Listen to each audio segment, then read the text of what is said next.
Hello and welcome back to the Comeback Podcast. As usual, I'm your host, Connor, and as you know by now, this podcast delves into a wide variety of topics, including self-development, education, and much, much more.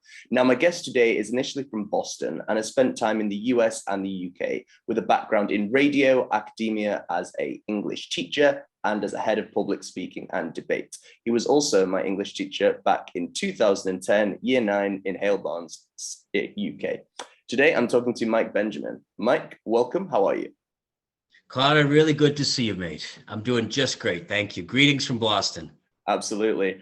And just to give you a background, Mike, what I usually do from my own experience and from speaking to so many guests is I'm always interested in how people are growing up and how their background shapes the person that they become today. So if you don't mind talking to me about your initial background, say as a teenager, growing up in education or in Boston, what were you like as, say, a young man, and how did you develop, let's say, in your early formative years?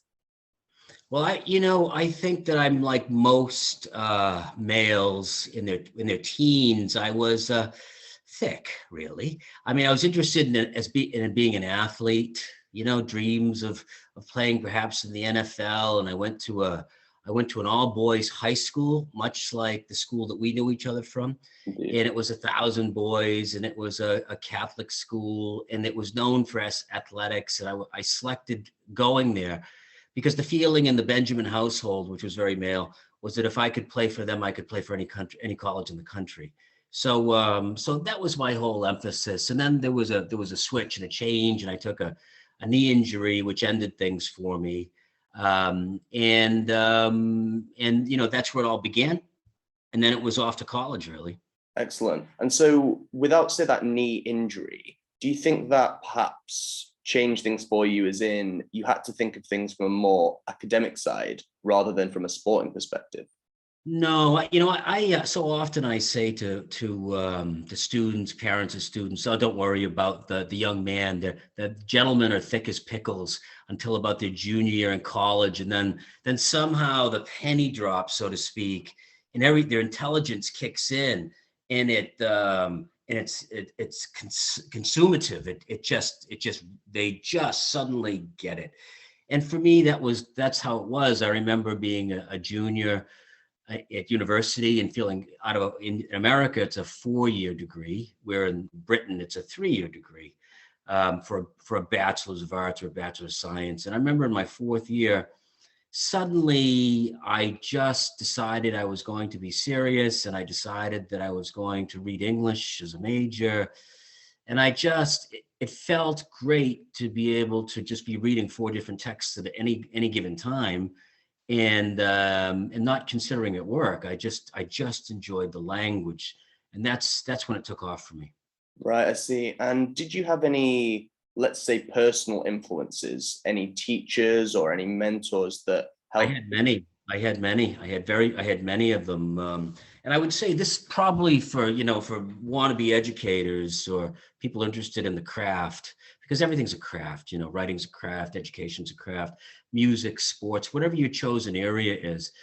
I think that for trainers, educators, instructors, the most important thing is encouragement. Find the thing that you can encourage, because that's what unleashes talent, really. Yeah, I'm wondering here about encouragement, because as someone who went to an all boys Catholic school, as you know, it's hard to, I think, find areas of encouragement in young men. As in, I've spoken before that I was quite disillusioned from, say, 11 to 16. And if you'd have said to me, what do you like? What can you encourage? I probably would have just shrugged and gone, I don't know. I like football. Like, I probably would not have given, say, an answer to actually give any clear sense of direction for an educator to sense encouragement.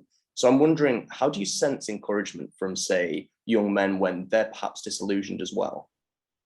Well, I don't think they identify their strengths, where an outside person comes right in and they see them freshly. It's a blank piece of paper, really, and they notice what they like.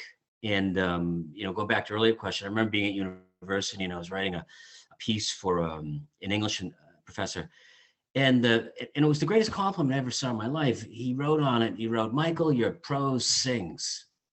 Sings, it sings. And it was from that moment that I knew I can do this. No different than perhaps listening to your voice, and you got a certain resonance to it, and and looking in a sea of a room that maybe has 18 or 25 kids in it, watching you hold their attention. It has to do with bearing. It has to do with the quality of your voice, the depth of it. It's an ancient thing. But I could see there was talent there. And that was the basis of that. Right, excellent. Yeah, I think having that perception is key, especially if you are going to be an educator and you are going to provide that encouragement. And I find it interesting that encouragement was the first thing mentioned, because it's often, let's say it might be the obvious theme of when you're an educator to give encouragement, but it's perhaps not the one that you initially come across. As when you get into a classroom, there are so many different things that you need to not worry about, but be aware of. What other, let's say, themes or ideas should you be aware of besides encouragement when trying to educate young people? When I first got into education, it wasn't academic education. I was a Dale Carnegie instructor. Dale Carnegie is a well-heeled, it's a moneyed organization that teaches business directly to business. How to speak publicly. Dale Carnegie public speaking course. How to advance products into the market. Dale Carnegie Advantage, which was a sales course for which I was a global instructor for. And it's about fine-tuning approaches. And forgive me, I came off track a little bit. What was your question again, Connor? My question was themes alongside encouragement that are important in educating young people. I think that people, the brain takes a long time to mature. In fact, I don't really think it really starts maturing and understanding its capacity till you're about 28. Even though people present really maturely, at 18 to university years, they're still very influential there, and they don't know what it is they want at that time. So sorry, I'm slightly incoherent. I lost my thread. Ask me again what you want. It's basically any key themes alongside encouragement that are important for education. Yeah. Well, I think the most important thing is understanding the power of repetition. There's nothing as great as repetition. Quite a lot. I have students who are. I teach a lot of students today who are dyslexic and have ADHD. Like my son, never did I think he would have a shot at getting through a university, but he did, and he got his Bachelor of Science. Which was an extraordinary thing, right? And he was also an All-American rugby player. Repetition is the most important thing. You think you become consumed as an instructor, an educator, that you're not moving through the syllabus quick enough. You're not covering things quick enough. But what you come to find out is that the more you fall back and you repeat what is important, the core element. As an English teacher, you and I know there's nothing more important than the simple sentence, right? Everything drives off the simple sentence. Once you unlock the simple sentence, you unlock the compound, the complex sentence, you unlock sentence starters, you unlock really good writing, really clever writing, but it's all based on the basics. So my comment is, decide what is important and own those elements with your students. Own them. Tear them down, build them back up to the point where they thought it was their idea. It's so natural. It's so natural understanding those principles, right? That they think that they invented them because they've been working with them, thinking about them for so long. And, in times of difficulty for a student, for any human, and in times of great achievement, when you're really flying, the answer is mechanics, right? Foundational elements. It's no different than, it's the old saying, it's 10,000 hours to become a concert pianist or 10,000 hours to be an Olympic athlete. It's the time that you spend on the essentials that unlocks your talent. So I would say to any educator, repetition, consider that concept, consider it deeply and broadly.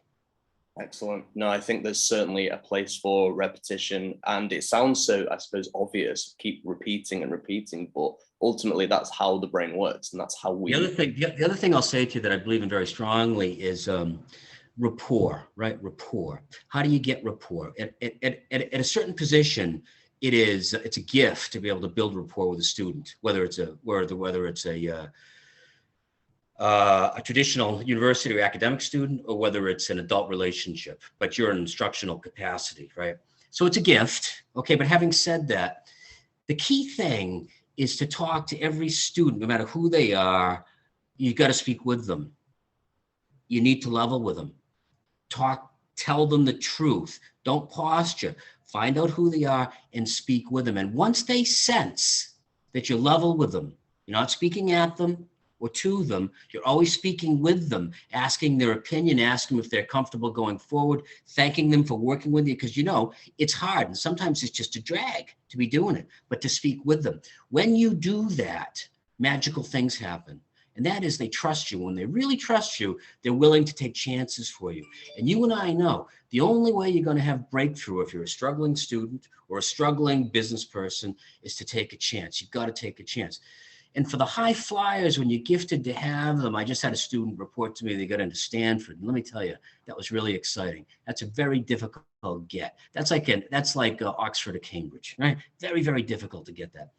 And I knew it from way back that this young man was going to do it. And you have to be able to meet their pace too, right? So if it's a high flyer, it's about the extension. How far can you extend them? How far can you take them? And that's pretty freeing too. My popular comment is, we're going to freeform now, and we're going to go off piste, right? Let's ski together. Let's go. You write and I'll write. Let's see. Have you got game? Let's see what you can do. And I'll show you what I can do. And many times I come up short, but it's exciting, right? It's really exciting. And also, for the student who's challenged, I was teaching a boy today. I work in private instruction now, just private.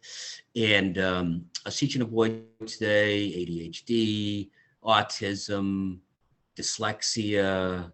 He was very meek when I first had him 2 years ago. He's only probably 14 years old now, but we were writing together today, right? I taught him to write by looking at comic books because he liked comic books.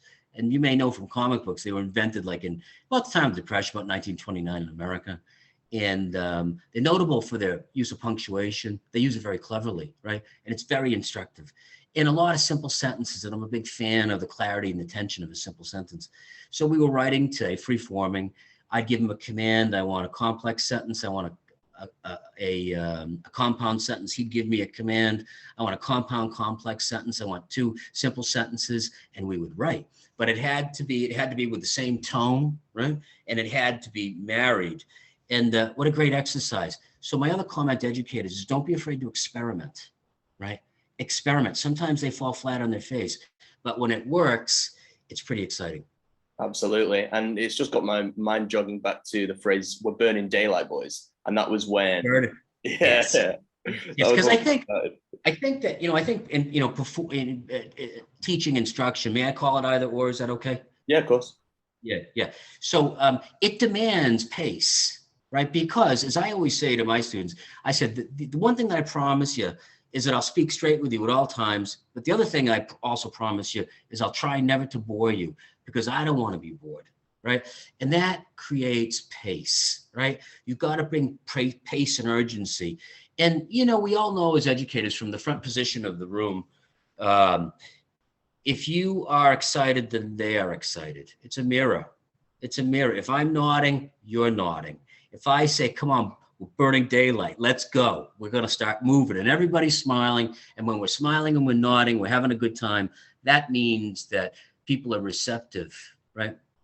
They're suddenly enjoying the environment and they're not feeling threatened by it.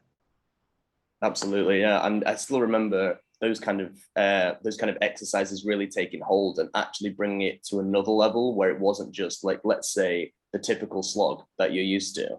And I'm wondering, how do you, let's say, go about experimenting? Do you say, assess the students and think, right, they like comic books, let's switch it to this style? Or do you think of, say, current events that might interest them? How do you, let's say? Well, yes, let's talk about that. I think that the first question, it's intuitive, and it typically happens for me when I'm preparing, when I'm preparing. I get an idea And I'm thinking about the student, because it's all about, meeting them where they are and their understanding. Sometimes we got to go backwards, sometimes we get to go forward, sometimes we got to move sideways. So it's all about that moment of, you got to take time to think about them. What do they need right now? Sometimes if it's not going well at all, you got to fall back completely and start again from another position, right? Because maybe any number of things could have been off. So it's a reflection. It's a contemporary word in education, but it's an important one. Where are you with the process? And what was the last bit about it? The last bit was current events. Do you ever look at that? Oh, yes. So when I left your good company, sir, I carried on in England, and I moved down to the East Midlands, right down to the East Midlands, Warwickshire, Shakespeare country, down that way. Yes, the Bard. I'm sure he was from there. I'm sure. I used to say to my classes, I'd say, I'm certain his bloodline is running through this school. I just don't know who it is, but I will find out. I will find this out because I'm certain of it. And I started to teach public speaking and debate, and we were, and that comes from Dale Carnegie there, right? I started there, and we did pretty well. We would typically show up at an event, and we would,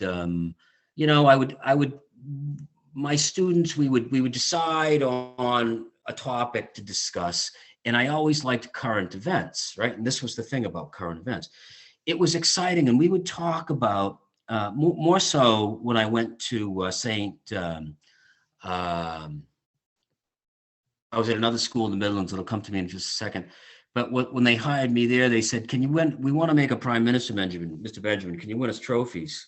And I said, "Well, I don't know about the prime minister thing, but we'll win some trophies." And so we had a debate club,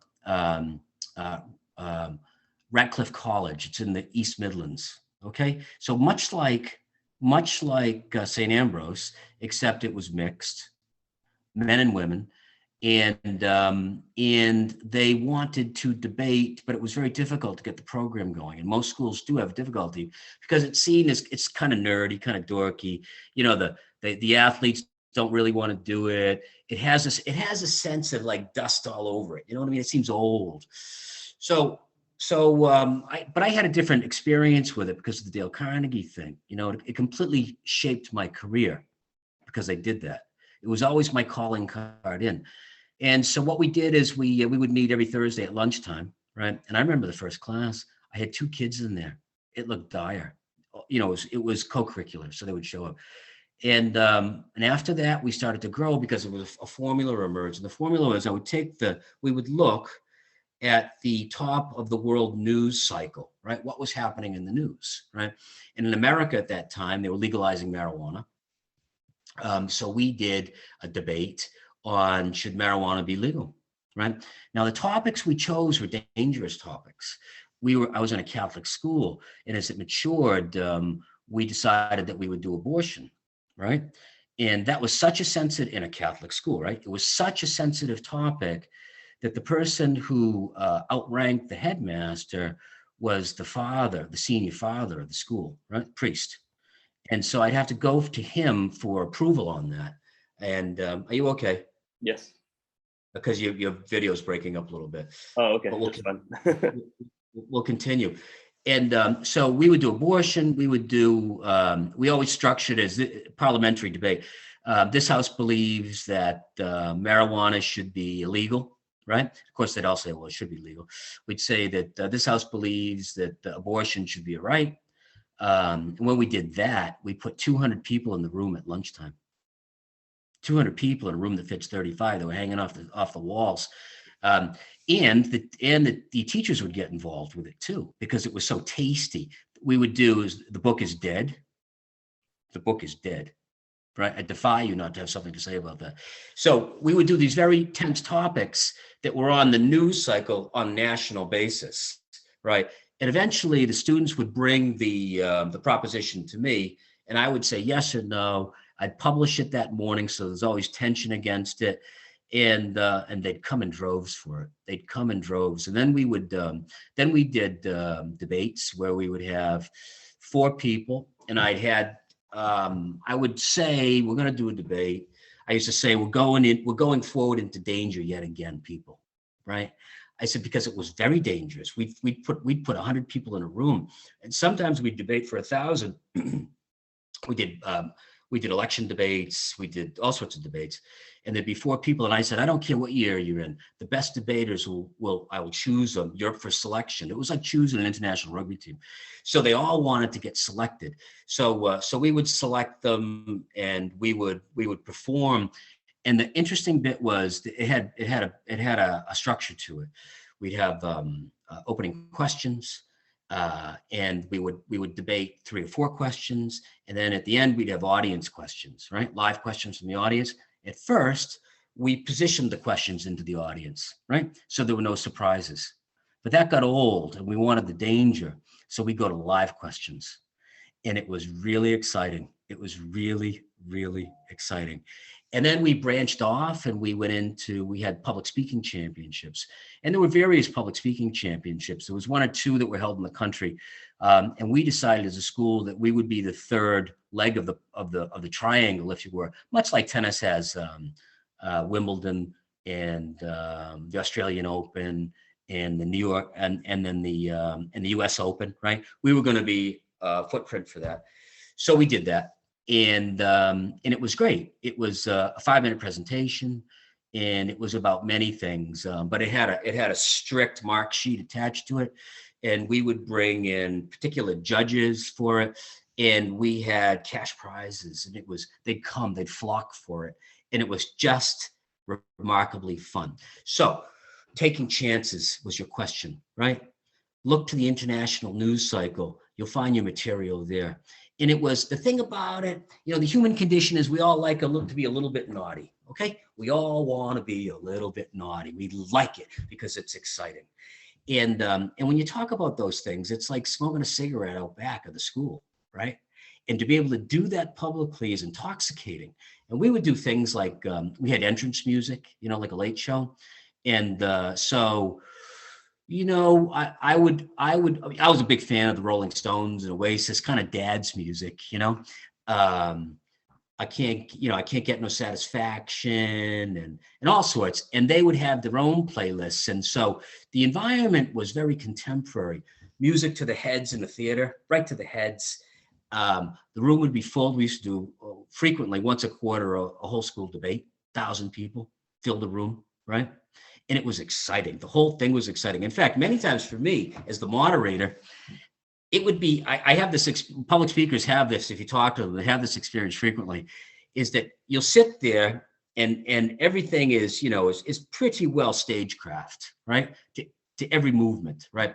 But when it was go time and the spotlight would hit me and I'd be in front of 1,000 people, sometimes I'd go blank because the tension of the moment, I couldn't remember anything, right? I remember one such time I was sitting there and it was a particularly massive room, and I'm looking at them and I get this feeling, it's like my head goes blank. I can't remember, like a blank piece of paper. I can't think of anything. So I'm waiting because it's happened before, right? It's not quite Alzheimer's, right? It's stage fright, right? That's what it is, stage fright. I'm looking around the room and I'm saying, it's going to come. It's going to come. Because if I know in past, if I wait long enough, as soon as the first sentence comes, then it all comes, right? But I remember looking and waiting and waiting and waiting and waiting. And I'm like, oh my God, it's not going to happen this time. And then finally it did come. And I was debriefing with some people after, and they said, wow, that was great tension you created with that silence. And I said, you know what the story is? I couldn't remember what I wanted to say, but we had a lot of fun with that. So I do encourage you to take risks.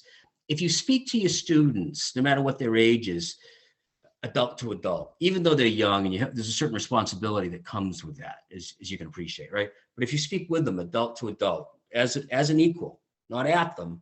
Too many teachers are pedantic and they speak down. If you speak with them, then you get the rapport. If you encourage them to get dangerous with you in a proper way, right? They can't resist it, nor can anyone else. And that's when you light the fuse. Absolutely. No, I'm looking at this example, and I almost wish I was there for this whole school tournament, and especially those lessons where it'd be at lunchtime and you get live questions. I'm just picturing. I'll tell you another quick story about that. So we were doing this public speaking championship, and the way they had to win it, the way you got to represent the school, is that every single year group from 7 through 13 would present in houses. We had a house system. And so the winners would then face off against each other for the right to represent the school, right? So they were battle hardened by the time they got to the end of it. And I had this woman, this young woman, she got up and she talked. I'm trying to think about what her topic was. She talked about social media likes and that sort of thing. And it was, you would, and I perhaps would consider it together, social media relatively in its infancy, relatively so, 5 or 6 or 7 years ago. And her presentation, which timed out to like 4 minutes and 55 seconds against a universe of 5, right, was so rhythmic that I decided to rewrite the manual with public speaking, and that it had to be based on rhythm, right? Where previously, and I still hold to it, anecdote is the number one thing, that we go for, anecdote, right? But the rhythm was so spectacular, it was almost like a rap, not quite, but with standard language, right? It was so spectacular that I rethought all my teaching, right? And I said, right, I'm going to teach internal rhyme. I'm going to teach parallelism. I'm going to teach consonants, assonance. I'm going to study the great speeches, and I'm going to show you what Kennedy did. I'm going to show you what Churchill did, right? And I'm going to challenge you to meet that standard. But that's what watching One Champion did for me. It made me rethink the art of speaking. I think that goes to the lesson of the students can teach you just as much as you teach them. If you let them, I think you gotta give them their head, and sometimes that's not the easiest thing to do, but do take risks. Do trust them by speaking with them, talk to them. And I never ever made anybody do something if they didn't want to. Never. If you didn't want to do it, no problem. If you want to back out now, but back out right now. And I think that's important too. But good times, man. Very good times. Yeah, and I'm wondering here, this relates to education, what we're talking about, but you've also done this with, say, CEOs and in the radio industry. Yes. How does it differ from, say, doing it in an education setting in high schools compared to with CEOs, people in radio and more? I think that when you work in private industry, the thing that it teaches you is that we're all accountable, but you're enormously accountable, right? You either hit your targets at the end of the month or at the end of the quarter, at the end of the year if you don't, right? I was talking to my son today, who just got out of school, and he got himself a very good job in marketing, proper salary, a good trajectory, a big enough footprint where there's someplace to go. He's not alone in a department, so he has time to train. He's got someone to train him. Just what I'd want for him. And I said, remember this, right? That as much as that CEO may like you, he might be an athlete like yourself, you have a good laugh, he will measure you whether you perform or whether you don't. And he won't be sympathetic. There'll be no tears at the end of that trial period. He'll either get rid of you or he'll keep you, not based on whether he likes you, and that surely helps you, right? But you've got to perform. So in the private world, you realize that, you've got to get up firing out. It's not, education is difficult too. And, from the teaching end, it can be quite difficult, pernicious even, and, you're under threat all the time. If a parent says the wrong thing about you and the Chinese whispers start, it can be ugly. It can get ugly fast. So there is that. But so working with experienced people, for me, I was a very young man when I started doing that. I was 25 when I was certified as a Dale Carnegie, a global instructor, and I was teaching people who were 50, and you could see it. They didn't like it. They didn't understand, But the thing was, the content of what I was teaching was tight. It was very good. It was excellent. No different than the English language is tight. It is so good. The more I examine it, the more I need to examine it, right? My number one thing with students today is I say to them, You would think with all my education, I would have the answers, but I don't. I look stuff up all the time. I was talking to them about something technical, which you'll appreciate. I was talking to them the other day um,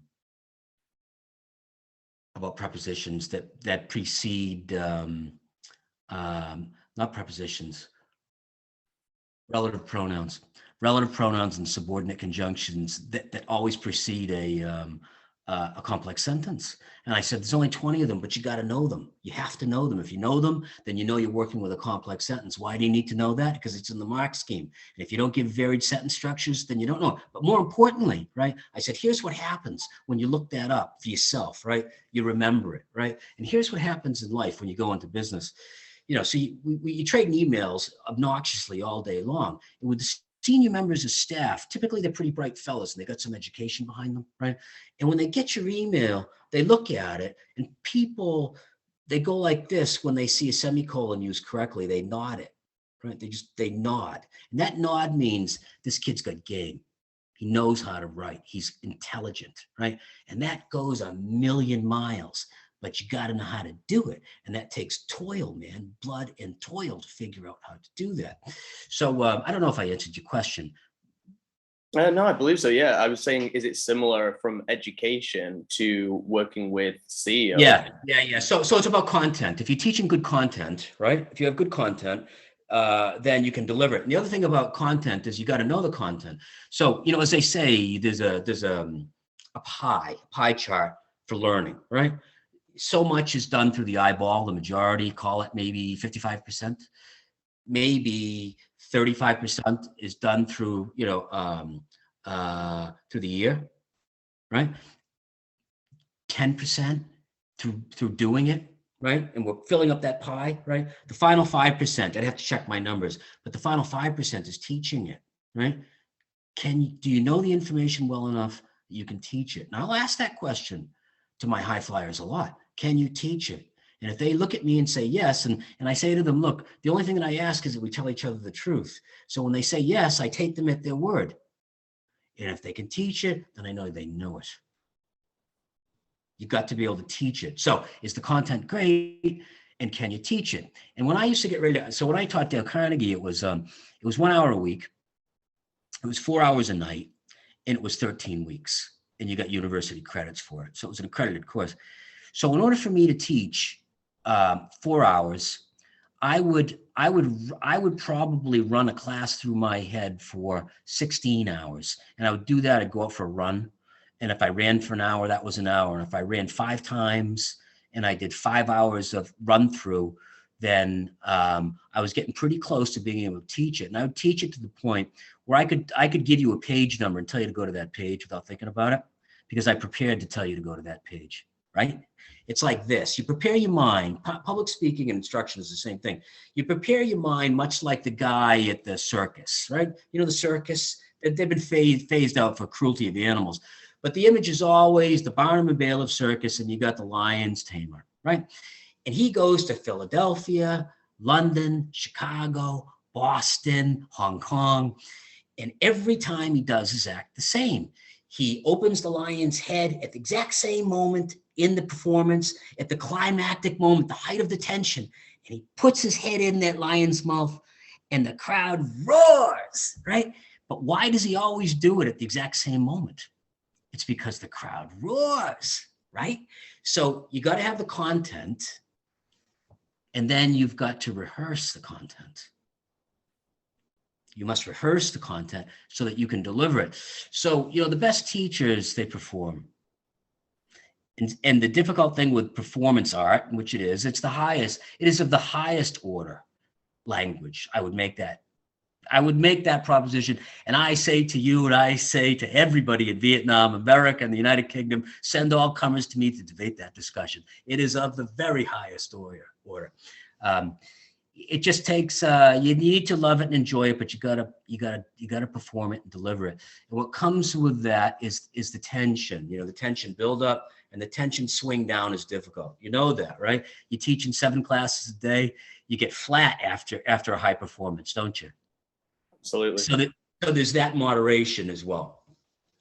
Have you ever? I was going to ask you, has it ever bombed? Of course, it has. Like if you do trial and error, are there any moments that stick out for you where, for good or for bad, where you've thought, right, I've hit the sweet spot here, or I've completely bombed and need to pivot? Are there any examples that come to you from, let's say, your experiments and your performances? Well, yeah. I would say that the essence of achievement is risk. It's preparation. The essence of achievement is natural ability, which basically give me a guy who's average, who's above average, but is willing to work hard, and I can make you a champion, right? So you have to have some level of ableness. After that, it's about working at it. And you can't get good at anything unless you really work at it. And if you work long enough, it's something that usually does come right for you. Not always, but it usually does come right. And I've always been a risk taker with my career. And when it comes up right, it comes up really right. I remember years in business. I was with a radio station in Boston, a fair few of them. And at the end, I was with a small group, and I was an equity holder with that group, which meant I was an owner of the group, right? And my job in those years was to recruit, hire, and train all the advertising salespeople. And that was the engine of the business. That's how we made money, right? And if you could get your radio station making enough money, then you would take your gross amount of sales. Let's say it was $1 million, right? Or £1 million. You pick the denomination. And if you could get it up there, the selling rate was 7 times that amount. So if I took your station, you hired me to work for you, I said, yes, sir, Connor, I can do that for you. I'm fairly confident I can make that happen. I can get us up to $1 million in 3 years. And maybe you bought it for $250,000. But if I can get it to $1 million in 3 years, you'll be able to sell it for $7 million, right? So my cut might be 2 million out of that 7 million, but that was the business. Okay. So it, that was the rainmaking end of the business. And if you could make the rain, then you got it all. You got everything. You got everything you wanted to have. And I had moments, I had years where I made a bonus that was 200,000. Go figure. For me, that was a lot of money, And I had years where I was fired. I'll tell you a story about that. So I went to this, I was a general manager, and I went to this conference at the University of Notre Dame. You ever heard of it? Yes. South Bend, Indiana. It's probably the most famous Catholic college in America. It's private, and it's hard, and they have an endowment. An endowment allows a college to continue through, a university to continue through wars without interruption. They don't need anyone's money. They have an endowment, and it's tax-free. Okay, tax-free. And people like Ray Kroc gave to that endowment. Ray Kroc was the guy who invented McDonald's, right? He was an old Catholic. And they had guys like Eddie DiBartolo, if NFL football fans, he used to own the San Francisco 49ers. So when you went to the University of Notre Dame, it was harder to get in. They had an endowment that was bigger than anyone else's, and it was harder to get into Notre Dame than it is to get into Harvard, right? And getting into Harvard is virtually impossible, So I was at the University of Notre Dame, and it's like walking through Central Casting, in California. It was just spectacular.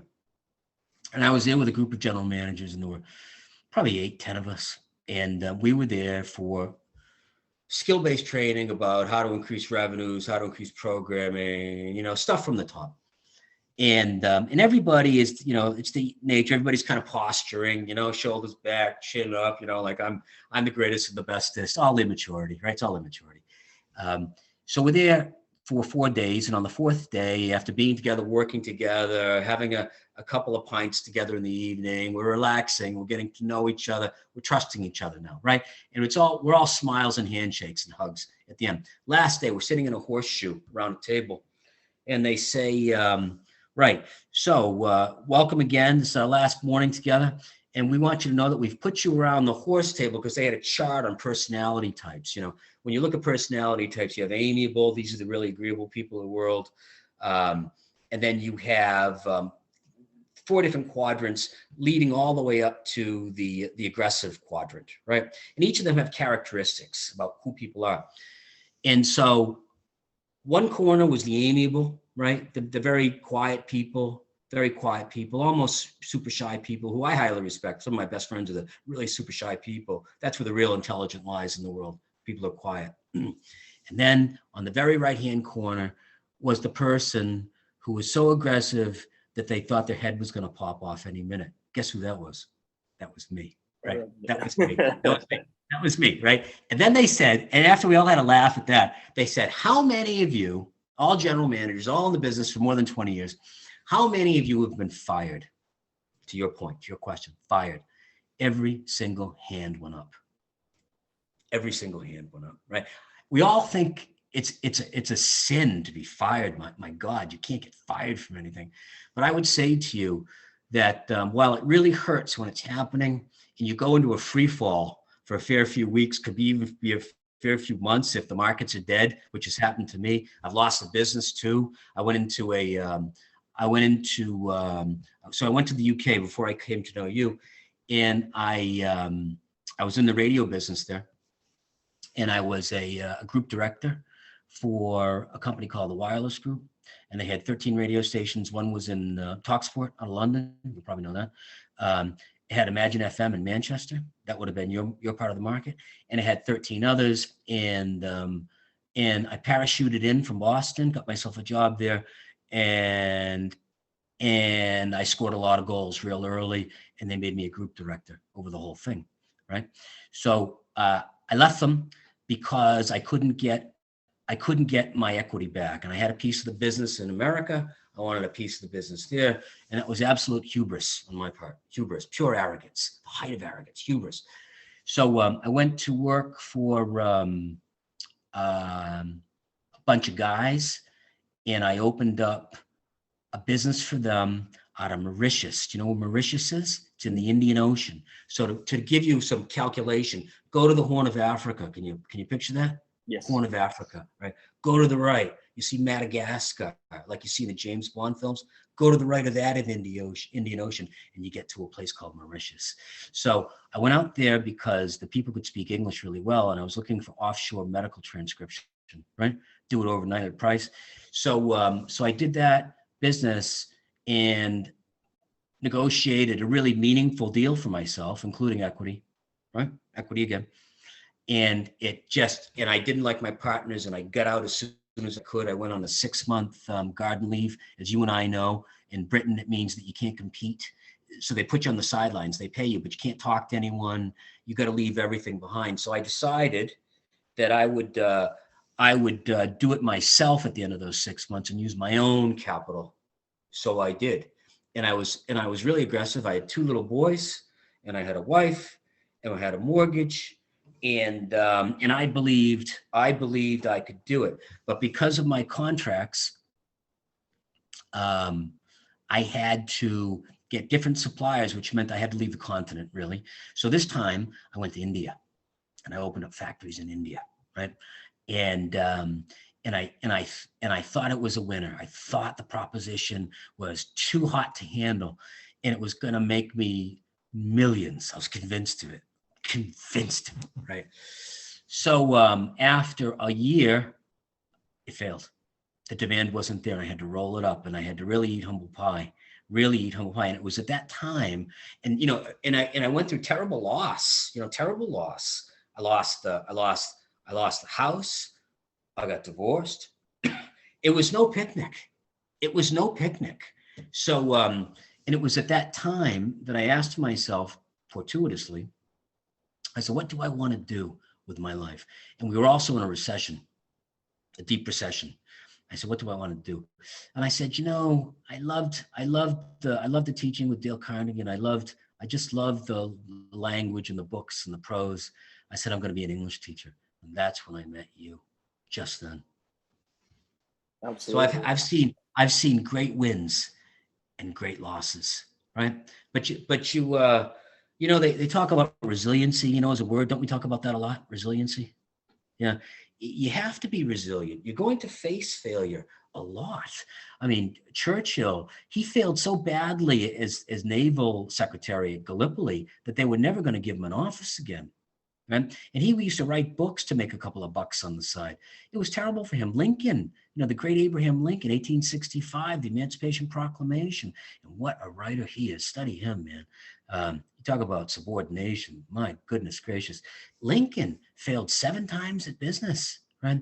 So, there's no end to it. Teddy Roosevelt, the great president who's on the Rough Riders, he's on Mount Rushmore in America. He failed so many times you couldn't count them. So, it's inevitable, right? Disappointment is inevitable in life, and failure is inevitable too.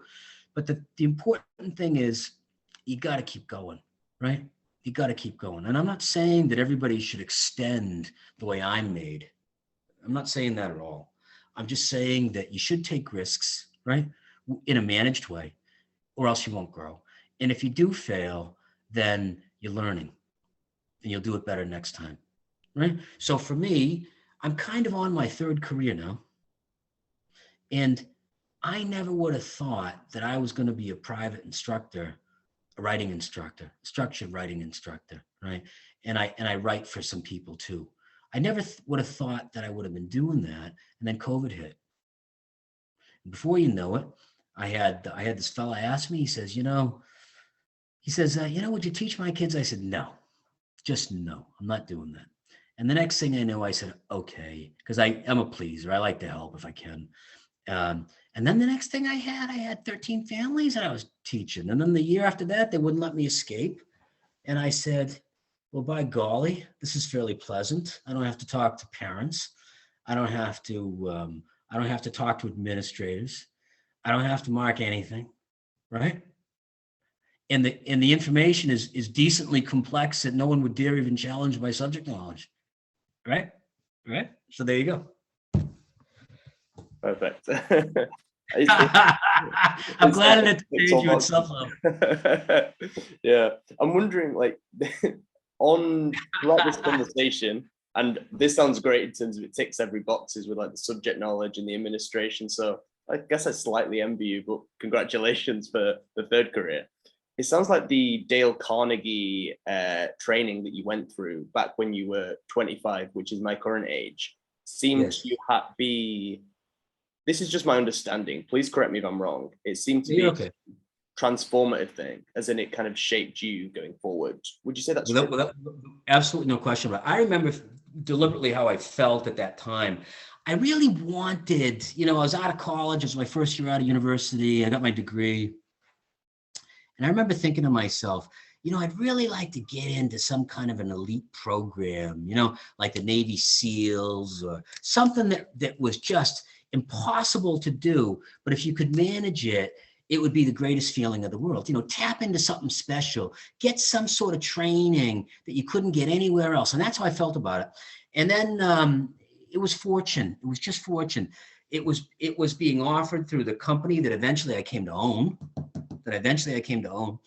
And I remember talking to my dad about it. It was gone now. And I love my father, as many of us do. And I said, Dad, do you think I should do it? Because I don't know if it's some kind of a religious revival thing or whatever. Americans can be this way, right? And he says to me, oh, don't be a damn fool. He says, you should do that. So I was up for it. I was just up for it. So I met a guy who recruited me, who was an instructor, who taught me. And I was ever so impressed with him. The guy had finish, right? He in his manner and his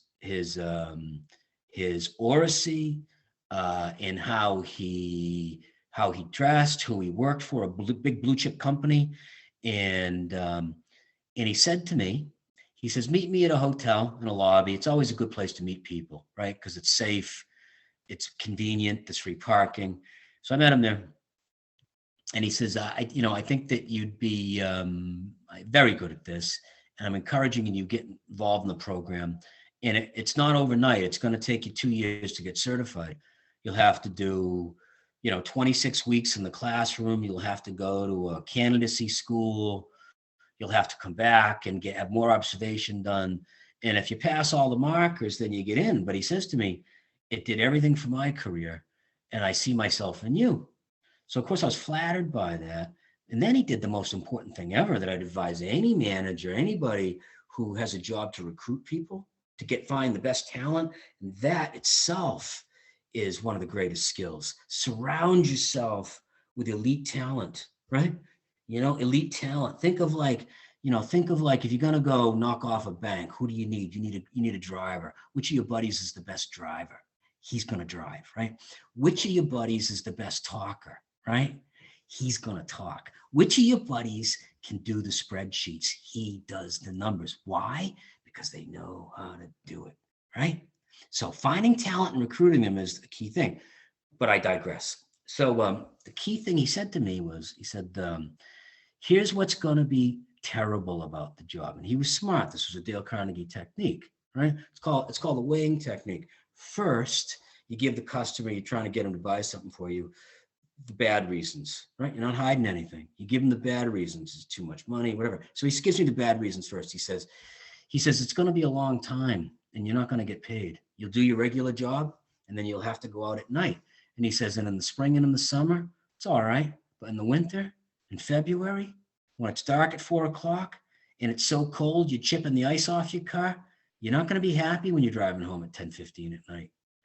And he told me everything that would be bad. He didn't leave anything out. So much so that he opened the wound and poured salt in it for me. I could feel the wound, right? And then, consistent with the technique, he says, this is what will be very good for you. It was things like you'll make extra money, you'll make contacts in the room who will buy from you, you'll get offered jobs, and this and that. And you know what? Every single job that I got in my career, when they saw Dale Carnegie, they brought it up, and it was the swing item. It was always the differentiator. It was the equivalent of Oxford or Harvard. That's what it was.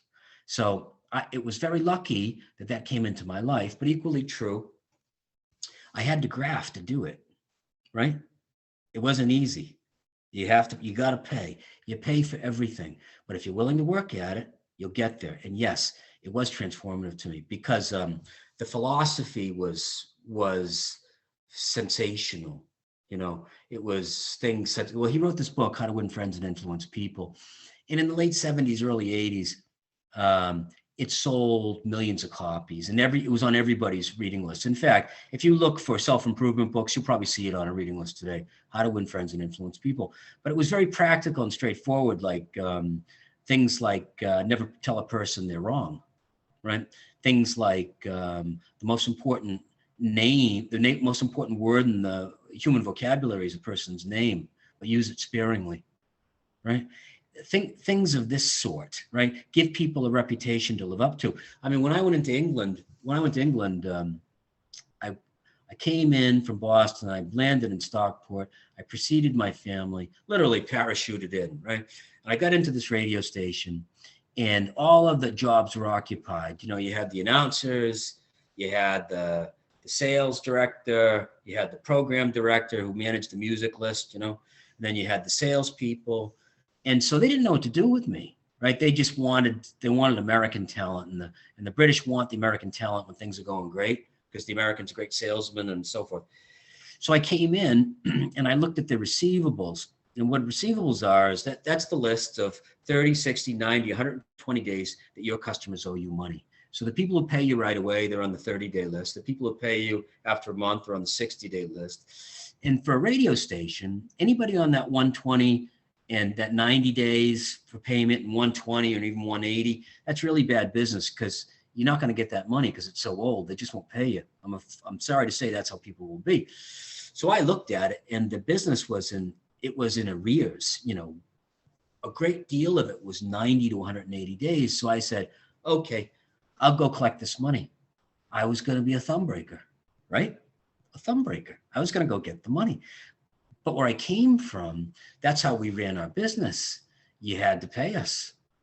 You pay us up front. You pay us at 30 days or we cut you off. But you must pay. And it's all very polite, but you must pay. Say it with me. You must pay, right? So I remember going to this guy's hotel in Stockport, right? and he owed a lot of money for the radio station. It was like 5,000 or 7,000 pounds. And so I went one day and I waited in the lobby and I asked for the guy and I said, my name is Michael Benjamin and I'm the commercial director of Imagine FM. And I'd like to speak to the general manager. And I gave his name, Joe Soaps, making that up. And they said, just a minute. And the woman comes back out and she says, oh, he's not available. And I said, well, I'd like to wait. And she said, suit yourself. So I had my work with me and I sat there for 2 hours and she comes paddling over to me and she said, are you still waiting for Mr. Soaps? I said, indeed I am. I respect his time and I'll wait as long as it takes. And she says, well, he says he can't come out. And I said, well, then I'll continue to wait until he can. And so at the end of that day, he came out. Must have been closer to 4 o'clock, but I'd been there at 10, doing my work, making phone calls, getting on with it, but sitting in that lobby because it was a message that I was going to wait. And also that humility was important too. I wasn't going to demand.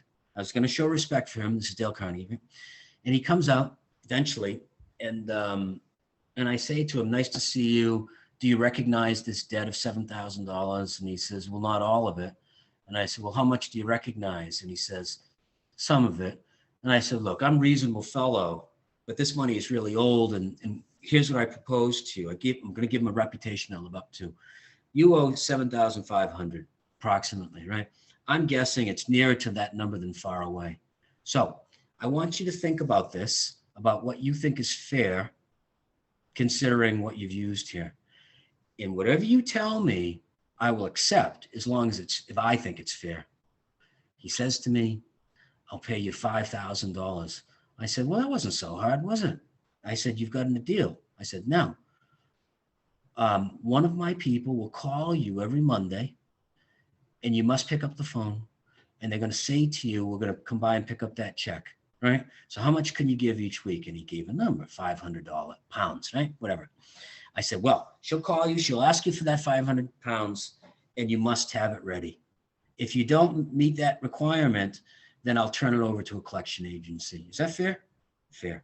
And that's what I did all across Manchester. And we collected all that money. Didn't have to break any thumbs, but it was Dale Carnegie technique. It was about being polite, giving a reputation to live up to, right? And if you do, people will typically come forward. So yes, it was transformative for me. Absolutely was, in many, many ways. Absolutely. Yeah, no, and as someone who's actually read that book as well and applied some of the techniques in not only the classroom, but in my own life, I can really kind of see the value in it and really look at how important texts are, even from, when was the initial book written? I think like 19... I'm guessing the 70s. I mean, you could Google it. It would tell you the copyright on that. I'm guessing the 70s. Yeah, still stands up today. No, I think it's fantastic. And yeah, just coming to the final stages, I suppose, Mike, now that you are on your third career, and I suppose from everything that you've learned to date, this might be tricky to answer because it's related to radio, to education, perhaps personally. What are you most proud of? I'm most proud of the fact that I went into education exactly the time that my sons needed my help. And that slingshotted me into a place in my life where I came back to Boston and I said, what, my dad was dying. My mother needed my family needed me. And I wanted to come home. There was something very real about that. But I came back and I said, right, what do I want to do with my life? I need to make money. So how will I make money? And from experience, people are only going to give you work to do that you're currently doing. You know how to do the work, your experience. Nobody wants to hire somebody to learn on the job, particularly when you get to a certain age. They want to hire an ace who can perform immediately, make rain right now, today. I hire you today, you start working tomorrow, you're going to perform tomorrow. There's no ramp up period. You get in, you play. So I had to probably choose a job with an education because that's what I was most currently trained to do. Secondly, I said, what's important to me, really important to me. And the answer to that is friendship. Friendship's really important to me. My friends, loyalty. I tell my students all the time, loyalty matters. It matters a great deal. Don't forget that. Don't forget that. A great deal, right? And you give what you get in the world, right? And once someone knows that you love them, then they'll run through a wall of fire for you. that is real leadership. So friendship was important to me. Education was important to me, and service was important to me. Right? Helping. It might be a function of getting older, but I don't think so. I think that when you're helping people and getting paid for it is what I am, helping people and getting paid for it, right? Dyslexic kids who need me, ADHD kids who need me, autistic kids who need me, right? High flyers who've lost their confidence who need me. It's really satisfying. So the thing I'm satisfied the most is helping people. That's the most satisfying thing.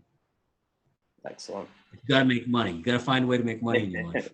If you could combine the two, I think it's ikigai, where it's if something you like, something you're good at, something that helps other people, and something you're paid for, then you've hit the sweet spot. But you have to take all four. I so agree. I mean, I gathered this from someone else.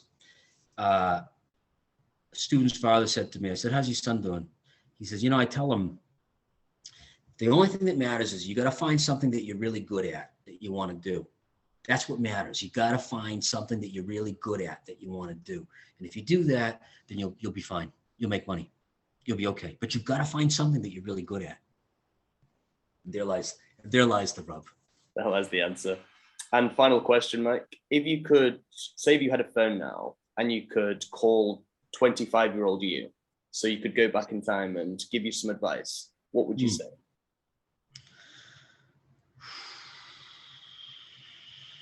Certain things I can't say on the air.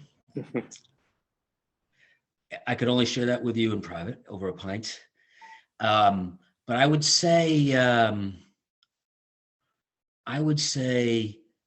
you did good, kid. You did good. Meaning there were a lot of lows, getting divorced, losing your house. I mean, how do you recover from these things? But you do, right? And when I said you do good, kid, you came back from that, Some people would have just folded the tent completely, right? Just gone wandering and never come out of it. And also, I've got my health. I feel strong. I've got a good business. It's growing. I'm in the action. I wouldn't say to do anything differently outside maybe one or two things. And as human beings, as we know, as students of literature, right, the human condition is about failure, and it is about, certainly not repeating certain things that we did when we were younger, right? But I wouldn't change a thing, really. I'd say, nice going, kid. You did okay. Hang in there. Keep swinging. Excellent. Thank you very much, Mike. I've really enjoyed catching up. I've really enjoyed hearing your insights. And once again, thank you very much for your help, not just now, but also back in my school years. Much appreciated. Glad to see you doing great. Keep charging the hill. See you later.